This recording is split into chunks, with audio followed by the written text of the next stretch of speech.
സമ്പത്തും സന്താനങ്ങളും ഐഹിക ലോകത്തിലെ അലങ്കാരങ്ങളാണെന്ന് പറഞ്ഞ ഖുർആൻ തന്നെ അത് രണ്ടും പരീക്ഷണം കൂടിയാണ് എന്നും ചേർത്ത് പറഞ്ഞിട്ടുണ്ട്. ഇന്നമാ അംവാലുക്കും വഔലാദുക്കും ഫിത്ന, തീർച്ചയായും നിങ്ങളുടെ സമ്പത്തും നിങ്ങളുടെ സന്താനങ്ങളുമൊക്കെ പരീക്ഷണം തന്നെയാണ്. അതിൻ്റെ അർത്ഥം എന്താണ്? ഇവിടെ ചില ആളുകൾക്ക് സമ്പത്തുണ്ട്, ചിലർക്ക് സമ്പത്തില്ല.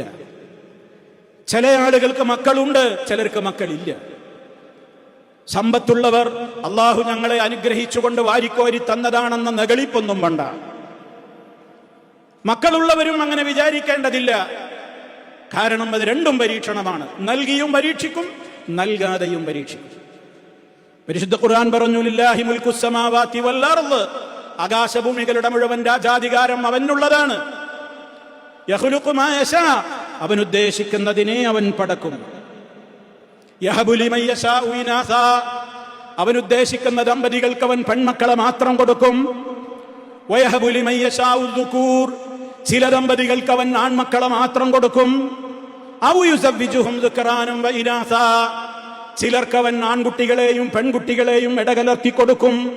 അവസാനം പറഞ്ഞതുകൂടി ശ്രദ്ധിക്കുക, വയജ്അലു മൻ യശാഉ അഖീമാ, അവൻ ഉദ്ദേശിക്കുന്ന ചിലർക്ക് ഒന്നും കൊടുക്കൂല. മക്കളില്ലാത്ത ഒരുപാട് ആളുകൾ ലോകത്തുണ്ട്. ശേഷം അല്ലാഹു പറഞ്ഞതെന്താണ്? ഇന്നഹു അലീമുൻ ഖദീർ, അല്ലാഹുവാണ് അറിയുന്നവൻ. ആ വാചകം ശ്രദ്ധിക്കണം.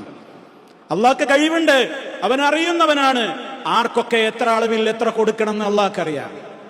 ആർക്ക് കൊടുക്കുന്നതാണ്, ആർക്കാണ് കൊടുക്കാതിരിക്കേണ്ടത്, അതിലൊക്കെ റബ്ബിന് ചില ഹിക്മത്തുകളുണ്ട്. അത് നമുക്കറിഞ്ഞുകൂടാ. മക്കളുള്ള എത്രയോ ആളുകൾ ഇന്ന് മക്കൾ ഉണ്ടായതിന്റെ പേരിൽ കരയുന്നുണ്ട്. ആജീവനാന്തം ഉറക്ക് നഷ്ടപ്പെട്ടുകൊണ്ട് എനിക്കിങ്ങനെ ഒരു മകനുണ്ടായിപ്പോയല്ലോ, എനിക്കിങ്ങനെ ഒരു മകളുണ്ടായിപ്പോയല്ലോ എന്നോർത്തുകൊണ്ട് സങ്കടക്കണ്ണീരിൽ മുങ്ങിക്കഴിയുന്ന എത്രയോ രക്ഷിതാക്കളുണ്ട്. കാരണം ആ വിധത്തിലുള്ള നെറികെട്ട ജന്മങ്ങൾ ഉണ്ടായിട്ട് കാര്യമുണ്ടോ?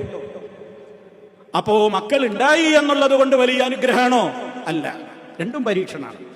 ഉണ്ടായവരും ശ്രദ്ധിക്കണം, മക്കളില്ലാതെ പോയവരോ നിരാശയുടെ തീരാക്കയത്തിൽ മുങ്ങിത്താണ് ആത്മഹത്യയിലേക്കോ റബ്ബേ നീ എന്തേ ഇങ്ങനെ ഇന്നെ ഒറ്റപ്പെടുത്തിയത് എന്ന ക്ഷമകേടിന്റെ വാക്കുകളിലേക്കോ തിരിയുന്നതിന് പകരം റബ്ബിന്റെ തീരുമാനം എന്റെ വിഷയത്തിൽ അതായിരിക്കും എനിക്ക് ഖൈർ എന്നോർത്തുകൊണ്ട് അവൻ സംതൃപ്തനാവുകയും അവൻ സഹിക്കുകയും ചെയ്യുന്നുവെങ്കിൽ അവന് സ്വർഗത്തിൽ ഉന്നതമായ പദവി ഉണ്ടാകും. അതിലൊരു സംശയവുമില്ല.